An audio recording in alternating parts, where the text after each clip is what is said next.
Assalamualaikum warahmatullahi wabarakatuh. Waalaikumsalam warahmatullahi wabarakatuh. Untuk memulai pelajaran pada pertemuan kali ini, marilah kita membaca dengan membuka pelajaran ini dengan membaca doa bersama-sama. Berdoa mulai. Bismillahirrahmanirrahim. Raditu billahi rabba wa bil islami dina wa bi muhammadin nabiyya wa rasula rabbi zidna ilma warzuqna fahma amin ya rabbal alamin. Baik, terima kasih. Bagaimana keadaannya hari ini anak-anak? Sehat semua ya? Alhamdulillah kalau semuanya sehat. Ada yang sudah belajar di rumah hari ini? Kita akan belajar tentang hari ini kita akan belajar tentang kerajaan-kerajaan Islam di Nusantara. Baik, sebelum kita akan membahas pelajaran tentang pertemuan kali ini, Ibu ingin mengulang pelajaran pada pertemuan lalu. Ada yang masih ingat pertemuan lalu kita belajar tentang kita belajar tentang persebaran Islam di Nusantara dan juga teori-teori tentang masuknya Islam ke Nusantara, dan yang terakhir adalah tentang metode atau cara-cara yang digunakan untuk menyebarkan Islam di Nusantara. Tentang teori-teori masuknya Islam di Nusantara. Teori Mekah menyatakan bahwa Islam masuk ke Nusantara langsung dari Arab. Kemudian ada juga teori tentang teori Gujarat, selanjutnya teori Persia, kemudian teori Cina. Kemudian setelah itu kita juga belajar tentang cara metode atau metode yang digunakan para pendakwah dalam menyebarkan agama Islam, antara lain yaitu melalui jalur perdagangan, yang selanjutnya perkawinan, yang selanjutnya pendidikan, yang keempat hubungan sosial, dan yang terakhir adalah kesenian. Salah satu bentuk kesenian yang digunakan untuk menyebarkan agama Islam adalah pertunjukan wayang, di mana pada saat itu pertunjukan wayang itu biasanya di dalamnya menceritakan tentang Mahabharata dan Ramayana. Kemudian sedikit demi sedikit para pendakwah memasukkan tentang ajaran-ajaran agama Islam di dalamnya. Kemudian juga pada waktu itu orang yang ingin melihat wayang mereka tidak perlu membayar, namun mereka harus mengucapkan 2 kalimat syahadat. Jadi mereka kan sudah masuk Islam. Kemudian Ibu bahagia ya, kalian masih ingat tentang pelajaran yang kita bahas pada pertemuan lalu. Hari ini kita akan meneruskan dengan kerajaan-kerajaan Islam di Nusantara, di mana kerajaan-kerajaan ini adalah kerajaan Islam yang ada di wilayah Nusantara. Yang pertama yaitu Kerajaan Samudra Pasai, yang kedua Kerajaan Aceh, yang ketiga Kerajaan Demak, yang keempat Kerajaan Pajang, yang selanjutnya Kerajaan Mataram Islam, yang keenam yaitu Kerajaan Banjar, yang ketujuh Kerajaan Gorontalo, yang ke-8 Kerajaan Ternate, dan yang terakhir adalah Kerajaan Tidore. Yang pertama yaitu adalah Kerajaan Samudra Pasai, di mana sebagaimana yang telah kita bahas pada pertemuan lalu, tampak jelas adanya Islam yaitu setelah adanya atau berdirinya kerajaan Islam yang pertama, yaitu Kerajaan Samudra Pasai. Kerajaan Samudra Pasai ini berdiri atau terletak di pesisir timur laut Aceh, Kabupaten Lok Simawe, yang kemudian saat ini adalah Aceh Utara. Kerajaan Samudra Pasai ini berdiri pada awal atau pertengahan abad ke-13 Masehi. Bukti berdirinya adalah dengan adanya nisan kubur terbuat dari granit asal dari Samudra Pasai, yang kemudian diketahui bahwa beliau itu adalah merupakan sultan pertama dari Kerajaan Samudra Pasai, yaitu Sultan Malik As-Saleh, yang beliau itu wafat pada bulan Ramadan pada tahun 696 Hijriah atau 1297 Masehi, di mana kemudian pada tahun 1521 kerajaan ini ditaklukkan oleh Portugis dan berakhir pada tahun 1524 Masehi. Kemudian yang selanjutnya yaitu Kerajaan Aceh, di mana Kerajaan Aceh ini terletak di daerah Kabupaten Aceh Besar yang berdiri pada abad ke-17, berpusat di Kutaraja, di mana kemudian sultan pertamanya yaitu Sultan Ali Muwayyad Shah.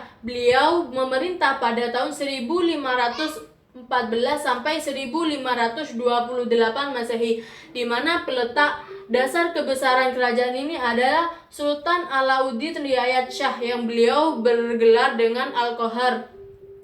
Ia menentang Portugis dan menjalin kerjasama dengan kerajaan Turki Utsmani dan kerajaan-kerajaan Islam yang ada di Nusantara. Sementara Sultan Ali Muayyad Shah sendiri, beliau itu bekerja sama dengan bangsa Portugis. Kemudian masa kejayaannya dapat tercapai pada masa pemerintahan Iskandar Muda, yang mana pada masa itu Bandar Aceh dibuka atau dijadikan sebagai pelabuhan internasional, di mana juga di sana juga mengadakan adanya suatu penjagaan dari gangguan-gangguan laut. Kemudian pada masa pemerintahan Sultan Iskandar Muda itu juga dibuatlah undang-undang tentang tata pemerintahan yang kemudian dikenal atau disebut dengan Adat Mahkota Alam. Jadi kemudian pengganti dari Sultan Iskandar Muda adalah Sultan Iskandar Tsani. Beliau ini adalah menantu dari Sultan Iskandar Muda. Kemudian ketika Sultan Iskandar Tsani ini wafat, digantikan oleh permaisurinya yang tak lain adalah putri dari Sultan Iskandar Muda, yaitu Syafi'atuddin. Kemudian yang selanjutnya yaitu adalah Kerajaan Demak, di mana Kerajaan Demak ini terletak di Kabupaten Demak, Jawa Tengah. Sebelumnya merupakan kadipaten dari Kerajaan Majapahit, yang kerajaan ini didirikan oleh Raden Patah pada tahun 1478 Masehi. Ia merupakan putra dari Prabu Kertabumi, di mana Prabu Kertabumi ini adalah seorang raja dari Kerajaan Majapahit. Kemudian ketika tahta dari Kerajaan Majapahit jatuh pada tangan Girindra Wardana dari Keling, Demak kemudian posisinya mulai terancam. Terjadi perang antara Demak dengan Majapahit, yang Majapahit pada saat itu diperintah atau diketuai oleh Girindra Wardana dan keturunannya. Pada tahun 1518 Masehi, Majapahit kalah dan kemudian pusat kekuasaan itu bergeser ke Demak. Penerus kekuasaan Demak ini adalah Pati Unus, yang mana beliau juga pernah menjadi pemimpin dari armada laut Demak dan kemudian sempat pernah menyerang Portugis di Malaka pada tahun 1513 Masehi. Dan pada saat itu beliau itu mengalami kegagalan dalam menyerang Portugis. Kemudian ketika kembali, beliau mendapat gelar Pangeran Sabranglor. Kemudian kerajaan Demak ini berakhir pada tahun 1568 Masehi. Setelah itu Joko Tingkir memindahkan pusat pemerintahan ke Pajang. Kemudian yang selanjutnya yaitu Kerajaan Pajang, yaitu berdiri pada 1568 sampai 1586,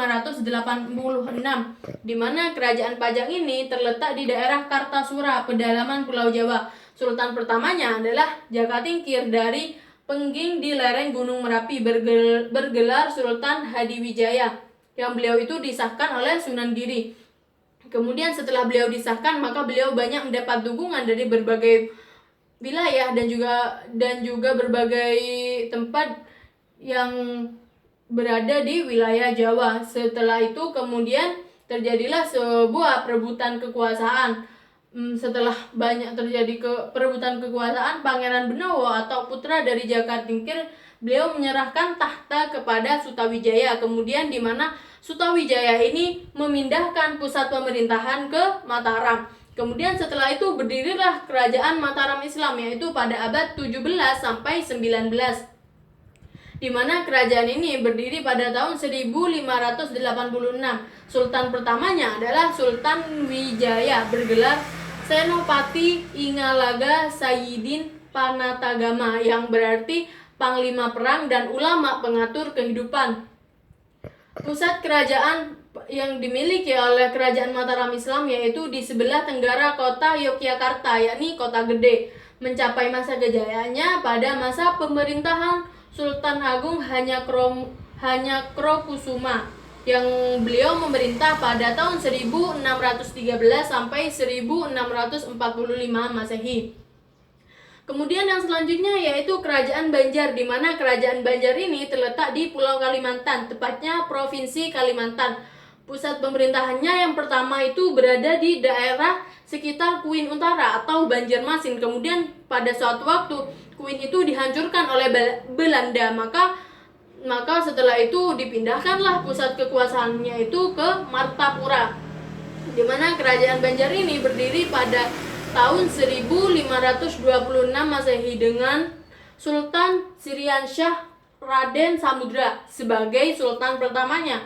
Salah satu hal yang dilakukan dalam pemerintahannya yaitu memperluas wilayah. Kerajaan ini runtuh pada saat berakhirnya Perang Banjar pada tahun 1905 Masehi, yang mana peperangan itu adalah perang yang melawan Belanda. Raja terakhirnya adalah Sultan Muhammad Senam, yang beliau itu wafat dalam peperangan melawan Belanda, yaitu di Puruk Cahu. Yang selanjutnya yaitu adalah Kerajaan Goa Talo, di mana kerajaan Goa ini terletak di daerah Goa, Sulawesi Selatan. Di Sulawesi Selatan pada awal abad ke-16 banyak terdapat kerajaan bercorak Hindu, tetapi yang terkenal antara lain adalah Goa, Talao, Bone, Wajo, Sopeng, dan Luwu. Pada tahun 1605 Sultan Alauddin yang beliau menjadi raja pada saat itu masuk Islam berkat dakwah dari Datu Ri Bandang dan Sulaiman dari Minangkabau. Maka kemudian setelah rajanya berubah atau memeluk agama Islam, kemudian kerajaan ini berubah menjadi kerajaan Islam, di mana kerajaan Goa Talo itu lazim dikenal dengan Kerajaan Makassar. Puncak kejayaannya pada abad 16 populer dengan sebutan Kerajaan Kembar Goa Talo, di mana kemudian mereka melakukan ikrar atau menyatakan ikrar yang artinya dua raja tetapi satu rakyat. Mencapai masa kejayaannya pada saat pemerintahan Sultan Malikus Said, yaitu pada tahun 1639 sampai 1653 Masehi. Kemudian dilanjutkan oleh Sultan Hasanuddin. Yang selanjutnya yaitu Kerajaan Ternate, di mana Kerajaan Ternate ini berdiri pada abad ke-13. Ibu kotanya terletak di Sampalu atau Pulau Ternate. Banyak menghasilkan rempah-rempah sehingga pada waktu itu banyak para pedagang dari Jawa, Melayu, Cina, dan Arab datang untuk membeli rempah-rempah. Raja Maluku yang memeluk Islam pertama adalah Raja Ternate Gapi Baguna atau Sultan Marhum. Kemudian ketika beliau wafat, Sultan Marhum wafat, beliau digantikan oleh Zainal Abidin, yang mana beliau itu adalah merupakan putranya. Kemudian pada saat itu Zainal Abidin ini pada suatu ketika mewakilkan pemerintahannya atau kekuasaannya kepada keluarganya, dan karena beliau itu pergi untuk menuntut ilmu tentang agama Islam ke Sunan Giri dan kemudian pergi ke Malaka. Kemudian setelah beliau merasa berhasil, beliau kemudian kembali ke daerahnya dan menyebarkan agama Islam dan juga memerintahkan pemerintahannya. Kemudian penerus pemerintahannya adalah Sultan Sirunggoh, kemudian dilanjutkan oleh Sultan Khairun, dan yang terakhir adalah Sultan Babullah, di mana kemudian pada pemerintahan Sultan Babullah ini Kerajaan Ternate mengalami kemunduran. Kemudian yang selanjutnya yaitu Kerajaan Tidore, di mana Kerajaan Tidore ini terletak di Tidore, Maluku Utara. Raja pertamanya adalah Syahadati alias Muhammad Nakol, di mana kerajaan ini juga menghasilkan cengkeh. Banyak bangsa-bangsa dari Portugis, Spanyol, dan Belanda yang datang untuk mencari cengkeh. Di mana pada masa itu kerajaan ini banyak menghasilkan rempah-rempah seperti cengkeh dan juga pala. Seiring berjalannya waktu, awalnya kan Kerajaan Tidore dan Ternate itu hidup bersampingan atau mereka berhubungan baik tanpa adanya konflik. Namun lambatlah seiring berjalannya waktu, justru persaingan memperebutkan kekuasaan politik di Maluku terjadi antara Kerajaan Tidore dan Ternate. Kemudian pada waktu itu masuklah bangsa-bangsa asing ke Maluku, maka ada di sana terjadi pergolakan atau perebutan kekuasaan yang akhirnya bangsa asing bisa menempati daerah tertentu. Kemudian di sanalah kedua kerajaan ini sadar bahwa mereka bisa mengalahkan bangsa asing apabila mereka bekerja sama. Akhirnya mereka bekerja sama dan kemudian berhasil mengusir bangsa-bangsa asing dari Maluku. Kemudian setelah itu terjadinya banyak terjadinya pertentangan itu adalah karena adanya penawaran terhadap harga rempah-rempah yang dilakukan, dan juga adanya pendirian benteng yang kemudian diberikan kepada partner perdagangan sebagai penghargaan. Jadi kemudian setelah mereka bersatu, mereka berhasil mengusir bangsa asing dari tanah mereka. Kemudian yang selanjutnya yaitu kerajaan Tidore ini mencapai puncak kejayaannya pada masa pemerintahan Sultan Nuku, yaitu beliau memerintah pada tahun 1789 sampai 1805 Masehi, dan kemudian ketika beliau wafat kemudian digantikan oleh adiknya yaitu Zainal Abidin. Mungkin sampai sini ada yang perlu ditanyakan tentang kerajaan-kerajaan Islam di Nusantara? Sudah jelas semuanya ya? Kalau sudah jelas, terima kasih atas segala perhatiannya, karena kita hari ini telah mempelajari tentang kerajaan-kerajaan Islam di Nusantara. Karena sudah tidak ada yang perlu ditanyakan, Ibu anggap semuanya paham. Jangan lupa, berarti pembelajaran pada pertemuan kali ini Ibu anggap cukup. Jangan lupa kalian kerjakan materi yang sudah Jangan lupa kalian kerjakan soal yang sudah Ibu buat dalam bentuk Google Form, nanti linknya Ibu share. Jangan lupa kalian kerjakan. Untuk selanjutnya jangan lupa belajar tentang pertemuan pada pertemuan yang akan datang, dan jangan lupa pertemuan yang sudah kita bahas pada pertemuan kali ini. Ibu anggap cukup karena tidak ada yang bertanya. Mungkin masih ada yang bertanya? Tidak ada ya. Baik, Ibu anggap cukup. Terima kasih atas segala perhatiannya. Mohon maaf apabila terdapat kesalahan. Marilah kita tutup pertemuan pada kali ini dengan bacaan berdoa bersama-sama. Bismillahirrahmanirrahim. Subhanakallahumma wa bihamdika asyhadu an la ilaha illa anta astaghfiruka wa atubu ilaik. Baik, terima kasih. Akhirul kalam. Wassalamualaikum warahmatullahi wabarakatuh.